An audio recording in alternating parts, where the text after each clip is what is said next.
ఛత్తీస్గఢ్లో మళ్లీ అలజడి మొదలైంది. నారాయణపూర్ జిల్లా అబుజాబాద్ అటవీ ప్రాంతాన్ని గత 2 రోజులుగా భద్రతా బలగాలు జల్లెడ పడుతున్నారు. ఈ క్రమంలో మావోయిస్టులు భద్రతా బలగాలకు మధ్య భారీగా కాల్పులు చోటు చేసుకున్నాయి. ఈ కాల్పుల్లో 12 మంది మావోయిస్టులు మృతి చెందారు.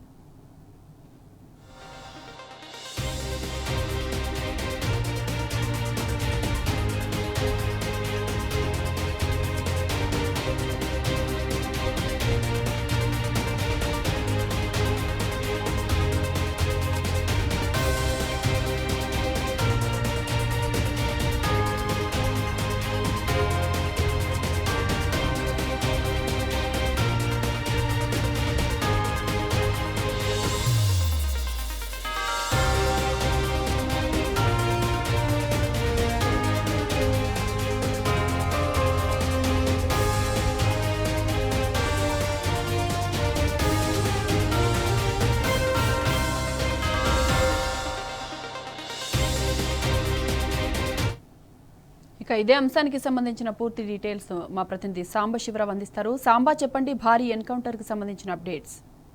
హాయ్ మాధవి, ఛత్తీస్గఢ్ లో మరొక భారీ ఎన్కౌంటర్ జరుగుతా ఉంది.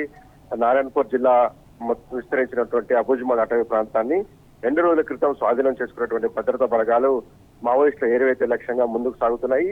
డిసెంబర్ 15వ తేదీన కేంద్ర హోంశాఖ మంత్రి అమిత్ షా ఛత్తీస్గఢ్ లో పర్యటన ఉన్నటువంటి నేపథ్యంలో బస్తర్ డివిజన్ పరిధికి సంబంధించినటువంటి ఆ అటవీ ప్రాంతంలో పెద్ద ఎత్తున మావోయిస్టులు సమావేశమయ్యారంటే ఒక సమాచారం తెలిసినటువంటి భద్రతా బలగాలు ఎస్టీఎఫ్, డిఆర్జీ, సిఆర్పిఎఫ్ సంబంధించినటువంటి 1000 మంది సాయుధులైనటువంటి పోలీసులను రంగంలోకి దింపి సెర్చ్ ఆపరేషన్ కొనసాగిస్తున్నారు. 2 రోజులుగా ఈ సెర్చ్ ఆపరేషన్ కొనసాగుతోంది. గత ఈ తెల్లవారుజామున మావోయిస్టులు తారసపడ్డారని భద్రతా బలగాలు చెప్తున్నాయి. తారసపడ్డ మావోయిస్టులకు భద్రతా బలగాలకు పెద్ద ఎత్తున ఫైర్ జరుగుతుందని చెప్తున్నారు. ఎదురుకాల్పులలో ఇప్పటికే 10 మందికి పైగా మావోయిస్టు మృతి చెంది ఉంటారని కూడా ఒక సమాచారం వస్తా ఉంది. దీన్ని ధృవీకరించాల్సినటువంటి అవసరం ఉంది.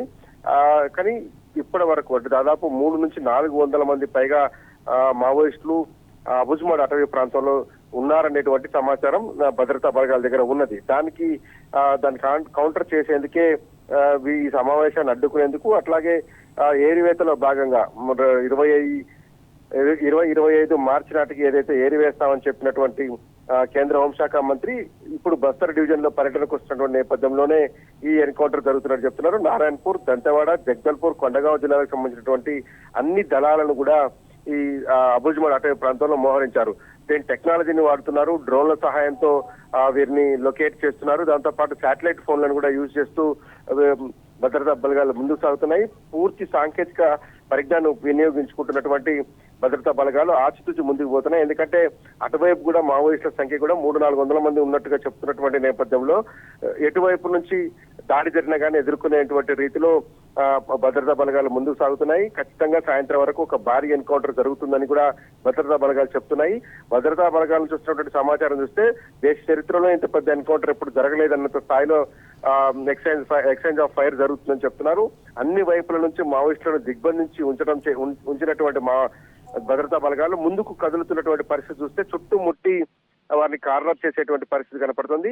కాబట్టి పెద్ద ఎత్తున మావోయిస్ట్ పార్టీకి నష్టం జరుగుతుందనేటువంటి సమాచారం కూడా ప్రచారం జరుగుతుంది. ఏది ఏమైనప్పటికీ కూడా అబుజ్మాడ్ మొత్తాన్ని కూడా జల్లెడ పట్టినటువంటి భద్రతా బలగాలు ఇప్పుడు ఒక కార్నర్ నుంచి అటాక్ చేసి ఇప్పుడు అన్ని వైపుల నుంచి సరౌండ్ చేసినట్టుగా చెప్తున్నారు.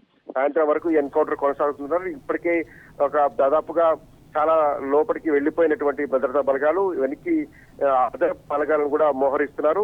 మావోయిస్టులు తారసపడుతున్నటువంటి పరిస్థితి, మావోయిస్టుల వైపు నుంచి కూడా కాల్పులు కొనసాగుతున్నటువంటి పరిస్థితి. కాబట్టి ఇంకా అదనపు బలాలను మోహరించడంతో పాటు కొంత డ్రోన్లు, ఇతర సాంకేతిక పరిజ్ఞానాన్ని కూడా వినియోగించుకునేటువంటి దిశగా భద్రతా బలగాలు సాగుతున్నాయి. Sai Madhavi. Right Samba, thank you.